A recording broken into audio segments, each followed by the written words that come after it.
ಬದುಕಿಗೆ ದುಡ್ಡು ಬೇಕು ಸರಿ, ಆದರೆ ದುಡ್ಡಿಗೋಸ್ಕರ ಬದುಕಲ್ಲ. ಬದುಕಿನಲ್ಲಿ ದುಡ್ಡು ಬೇಕು, ಆದರೆ ದುಡ್ಡಿಗೋಸ್ಕರ ಬದುಕಾಗಬಾರದು. ಇವತ್ತು ಬಹುತೇಕ ನಮ್ಮೆಲ್ಲರ ದೊಡ್ಡ ಮಹತ್ವಾಕಾಂಕ್ಷೆ ಏನು ಅಂತಂದ್ರೆ ದುಡ್ಡಿಗೋಸ್ಕರನೇ ಬದುಕು. ಇವತ್ತು 1 ಲಕ್ಷ ಸಂಪಾದನೆ ಮಾಡಿದೆ, ನಾಳೆ 2 ಲಕ್ಷ ಸಂಪಾದನೆ ಮಾಡಬೇಕು, 5 ಲಕ್ಷ ಸಂಪಾದನೆ ಮಾಡಬೇಕು, 10 ಲಕ್ಷ ಸಂಪಾದನೆ ಮಾಡಬೇಕು, ಕೋಟಿ 100 ಕೋಟಿ ನಮಗೆ ಬೇಕೋ ಬೇಡ ಗೊತ್ತಿಲ್ಲ, ನಮ್ಮ ಬ್ಯಾಂಕ್ ಬ್ಯಾಲೆನ್ಸ್ ಜಾಸ್ತಿ ಆಗ್ತಾ ಹೋಗಬೇಕು, ಅದಕ್ಕೋಸ್ಕರ ದೊಡ್ಡ ದೊಡ್ಡ ಕನಸು ಕಾಣ್ತೀವಿ. ಮೊದಲು ದುಡ್ಡಿಗೋಸ್ಕರ ಬದುಕ್ತೀವಿ, ನಾಳೆ ಬದುಕಿನಲ್ಲೂ ದುಡ್ಡೇನೆ ಕೇಂದ್ರ ಆಗ್ಬಿಡುತ್ತೆ, ಮತ್ತೆ ಏನು ಇರುವುದೇ ಇಲ್ಲ. ನಮ್ಮ ಹೆಂಡತಿ ಮಕ್ಕಳು, ನಮ್ಮ ಸಂಬಂಧ, ನಮ್ಮ ಸಮಾಜ ಎಲ್ಲದೂ ಸೆಕೆಂಡ್ರಿ. ದಯವಿಟ್ಟು ಬದುಕಿನ ಬಗ್ಗೆ ಯೋಚನೆ ಮಾಡಬಹುದಾ? ಬದುಕಿನ ಬಗ್ಗೆ ಯೋಚನೆ ಮಾಡಬಹುದಾ? ಬದುಕಿನ ಮೌಲ್ಯ ಏನು ಅಂತ. ಸುಮ್ಮನೆ ನಾನೊಂದು ಚರ್ಚೆ ಮಾಡ್ತಾ ಇದ್ದೆ, ನಿನ್ನೆ ಅಲ್ಲ ಮೊನ್ನೆ, ನಮ್ಮ ಎಲ್ಲ ವಿಜ್ಞಾನಿಗಳು ಸೇರಿದ್ರು. ಇವತ್ತು ನಾವು ಯಾವುದೇ ಮರವನ್ನು ನೋಡಿದಾಗ ಅದರ ಬೆಲೆ ಎಷ್ಟು ಅಂತ ಕೇಳ್ತೀವಿ. ಬೆಲೆ ಎಷ್ಟು ಅಂತ ನಾವು ಲೆಕ್ಕ ಮಾಡ್ತೀವಿ. ಎಷ್ಟು ಕ್ಯೂಬಿಕ್ ಫೀಟ್ ಸಿಗತ್ತೆ ಮರ ಇದೆ, ಆ ಮರ ಸಾಫ್ಟ್ ವುಡ್ಡೋ ಹಾರ್ಡ್ ವುಡ್ಡೋ, ಫರ್ನಿಚರಿಗೆ ಬರುತ್ತೋ ಅಥವಾ ಮತ್ತೇನಕ್ಕೆ ಬರುತ್ತೋ, ಇದನ್ನು ನೋಡಿ ಸ್ಕ್ವೇರ್ ಫೀಟ್ ಲೆಕ್ಕದಲ್ಲಿ ಒಂದು ಮರಕ್ಕೆ ಬೆಲೆಯನ್ನು ಕಟ್ತೀವಿ ನಾವು. ಇದೇ ಗೊತ್ತು ಒಂದು ಮರದ ಬೆಲೆ ಎಷ್ಟು ಅಂತ, ಇಷ್ಟೇ ಗೊತ್ತು. ಎರಡನೇ ಹಂತದಲ್ಲಿ ಇವತ್ತು ಲೆಕ್ಕಾಚಾರ ಶುರುವಾಗಿದೆ. ಕಾರ್ಬನ್ ಸಿಂಕಿಂಗ್ ಕೆಪಾಸಿಟಿ ಎಷ್ಟು ಆ ಮರದ್ದು, ಇದರ ಬಗ್ಗೆ ಇವತ್ತು ವ್ಯಾಲ್ಯೂಯೇಷನ್ ಶುರುವಾಗಿದೆ. ಕಾರ್ಬನ್ ಡೈಆಕ್ಸೈಡ್, ಮೊನಾಕ್ಸೈಡ್ ಇದನ್ನೆಲ್ಲ ಹೀರ್ಕೊಳ್ಳುತ್ತೆ. ಕಾರ್ಬನ್ ಡೈಆಕ್ಸೈಡ್ ಅನ್ನು ಮರ ಹೀರ್ಕೊಳ್ಳುತ್ತೆ, ಆಮ್ಲಜನಕವನ್ನು ಕೊಡುತ್ತೆ. ಅದರದ್ದು ವ್ಯಾಲ್ಯೂ ಎಷ್ಟು ಅದು ಶುರುವಾಗಿದೆ. ನಾನೇನೆ ನಮ್ಮ ಬೇರೆ ಬೇರೆ ದೇಶದ ವಿಜ್ಞಾನಿಗಳ ಜೊತೆಗೆ ಚರ್ಚೆ ಮಾಡ್ತಾ ಇದ್ದಾಗ ಹೇಳಿದೆ, ಎಲ್ಲ ಮರಗಳಲ್ಲಿ ಕೂಡ ಎಲೆಕ್ಟ್ರಾನ್ಸ್ ಜಾಸ್ತಿ ಇರ್ತವೆ. ಇದೊಂದು ಅತ್ಯಂತ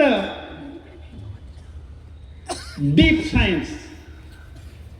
ಎಲ್ಲ ಎಲೆಗಳಲ್ಲಿ, ಎಲ್ಲ ಮರಗಳ ತೊಗಟೆ, ಬೇರು ಏನ್ ಬೇಕಾದ್ರೂ ತಗೊಳ್ಳಿ, ಮರಗಳಲ್ಲಿ ಎಲೆಕ್ಟ್ರಾನ್ಸ್ ಜಾಸ್ತಿ ಇರ್ತವೆ. ಅದಕ್ಕೋಸ್ಕರ ನಮ್ಗೆ ಹೇಳ್ತಾರೆ ಡಾಕ್ಟರ್ಗಳು, ಏನಾದ್ರು ಹೆಚ್ಚು ಕಡಿಮೆ ಆದ್ರೆ ಬೇಳೆಕಾಳು ತಿನ್ನಿ, ನೆನೆಸಿದ ತರಕಾರಿ ತಿನ್ನಿ, ಸೊಪ್ಪು ತಿನ್ನಿ, ಯಾಕೆ ಆಕ್ಸಿಡೆಂಟ್ ಜಾಸ್ತಿ ಇರ್ತವೆ ಅಂತ. ಆ ಎಲೆಗಳಲ್ಲಿ ಜಾಸ್ತಿ ಇರ್ತವೆ. ಅದರಲ್ಲಿ ಎಷ್ಟು ಎಲೆಕ್ಟ್ರಾನ್ಸ್ ಇದೆ ಯಾರಿಗೂ ಅರ್ಥ ಆಗುದಿಲ್ಲ. ನಾನು ಹೇಳಿದ್ರೆ ಬಹುತೇಕ ನಿಮಗೂ ಇದೊಂದು ರೀತಿ ಹುಚ್ಚು ರೀತಿಯ ಮಾತುಗಳು ಅಂತ ಅನ್ಸ್ಬಿಡುತ್ತೆ.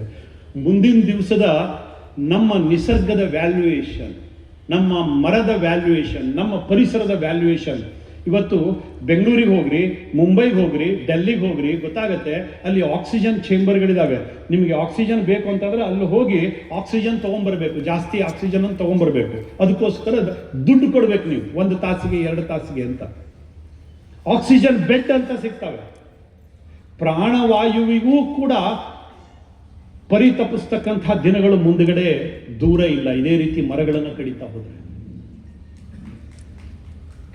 ಇದ್ರ ಜೊತೆಗೆ ನಾವು ಬದುಕನ್ನು ಬೆಳೆಸ್ಕೊಂಡು ಬಂದಿರತಕ್ಕಂಥ ಸಮಾಜ ಇದೇ ಹಿಂದುತ್ವ ಕಣ್ರಿ. ಶಾಲ್ ಹಾಕೊಂಡು ತಿರುಗೋದು, ಕುಂಕುಮ ಹಚ್ಕೊಳ್ಳೋದು, ದೊಡ್ಡ ಜಯಘೋಷ ಹಾಕೋದು, ಎಲ್ಲೋ ಎದುರುಗಡೆ ಹೋಗಿ ಅಡ್ಡ ಬೀಳೋದು ಸ್ವಾಮೀಜಿಗಳಿಗೆ, ಇದಷ್ಟು ಹಿಂದುತ್ವ ಅಲ್ಲ. ಬದಲಾಗಿ ನಾನು ಬದುಕಬೇಕು, ನನ್ನ ಜೊತೆ ಪರಿಸರವೂ ಬದುಕಬೇಕು, ನಾನು ಬದುಕಬೇಕು, ಜೊತೆಗೆ ನನ್ನ ಸಮುದಾಯವೂ ಬದುಕಬೇಕು, ನಾನು ಬದುಕಬೇಕು, ಜೊತೆಯಲ್ಲಿ ಸಮಸ್ತ ವಿಶ್ವವೂ ಬದುಕಬೇಕು. ಕೃಣ್ವಂತ ವಿಶ್ವಮಾರ್ಯಂ ವಸುಧೈವ ಕುಟುಂಬಕಂ, ಈ ಪರಂಪರೆಯಿಂದ ಬಂದಿರತಕ್ಕಂಥವ್ರು ನಾವು. ಅದು ಹಿಂದುತ್ವ.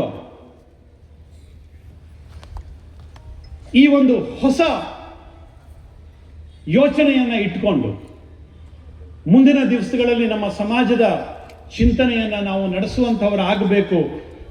ಸಂಘದ 100 ವರ್ಷದ ಈ ಒಂದು ಮೈಲಿಗಲ್ಲು ನಮ್ಮ ಸಮಾಜದಲ್ಲಿ ವಿಸ್ಮೃತಿಯನ್ನ ಹೊಸಕಿ ಹಾಕಿ ಆತ್ಮವಿಶ್ವಾಸವನ್ನು ಬಡದೆಬ್ಬಿಸ್ತಕ್ಕಂಥ ಒಂದು ಹೊಸ ಆಂದೋಲನವಾಗಿ ಏನು ನಡೆದಿದೆ, ಅದಕ್ಕೆ ನಾವುಗಳೆಲ್ಲರೂ ಕೂಡ ಕೇವಲ 1 ದಿವಸ ಅಷ್ಟೇ ಅಲ್ಲ, ಪ್ರತಿನಿತ್ಯವೂ ನಮ್ಮ ಸಹಯೋಗ ಅದರ ಜೊತೆಗೆ ಇರಬೇಕು ಅಂತಕ್ಕಂಥ ವಿನಂತಿಯನ್ನ ಸಂಘ ಇವತ್ತು ಮಾಡಿಕೊಳ್ತಾ ಇದೆ. ಸಂಘ ಭಾರಿ ಗಟ್ಟಿ ಆಗಬೇಕು, ಅದಕ್ಕೋಸ್ಕರ ಮಾಡಬೇಕು ಅಂತಲ್ಲ, ನಮಗೋಸ್ಕರ ಸಂಘ ಹೇಳ್ತಾ ಇದೆ, ನಮಗೋಸ್ಕರ ಸಂಘ ಹೇಳ್ತಾ ಇದೆ. ನಾವು ಗಟ್ಟಿ ಇದ್ರೇನೆ ನಮ್ಮ ಉಸಿರು ಗಟ್ಟಿ ಇರುತ್ತೆ. ಭಟ್ಕಳದ ಜನರಿಗೆ ಇದರ ಬಗ್ಗೆ ಸ್ಪಷ್ಟವಾಗಿ ನಾನು ಬೇರೆ ಮಾತುಗಳಲ್ಲಿ ಹೇಳಬೇಕಾಗಿಲ್ಲ. ಅದರ ಒಂದೊಂದು ಅಕ್ಷರದ ಅರಿವು ಇಲ್ಲಿದೆ. ನಾವು ಗಟ್ಟಿಯಾಗಿದ್ರೇನೆ, ನಾವು ಒಂದಾಗಿದ್ರೇನೆ ನಮ್ಮ ಬದುಕಿಗೆ ಇಲ್ಲಿ ಭರವಸೆ. ಅದಿಲ್ಲ ಅಂತಂದ್ರೆ ಏನಾಗತ್ತೆ? ಗೋವಿಂದೋ ಗೋವಿಂದಾನಿ ಗೋವಿಂದ ಅಲ್ವಾ? ನಾವು ಒಡೆದ್ರೆ ಏನಾಗತ್ತೆ? ಗೋವಿಂದೋ ಗೋವಿಂದಾನಿ ಗೋವಿಂದ. ಅದಾಗಬೇಕಾ? ಹಾಗಾದ್ರೆ ಒಂದಾಗಿ ಎದ್ದು ನಿಂತ್ಕೋಬೇಕು, ಒಂದಾಗಿ ನಿಂತ್ಕೋಬೇಕು. ಇಷ್ಟನ್ನೇ ಹೇಳ್ತಾ ನನಗೆ ಅವಕಾಶವನ್ನು ಕೊಟ್ಟಿರತಕ್ಕಂಥ ಎಲ್ಲ ಸಂಘಟಕರಿಗೆ, ಪರಮ ಪೂಜ್ಯ ಸ್ವಾಮೀಜಿಗಳಿಗೆ ಮತ್ತು ಎಲ್ಲ ಹಿರಿಯರಿಗೆ ನನ್ನ ಹೃತ್ಪೂರ್ವಕ ಅಭಿನಂದನೆ.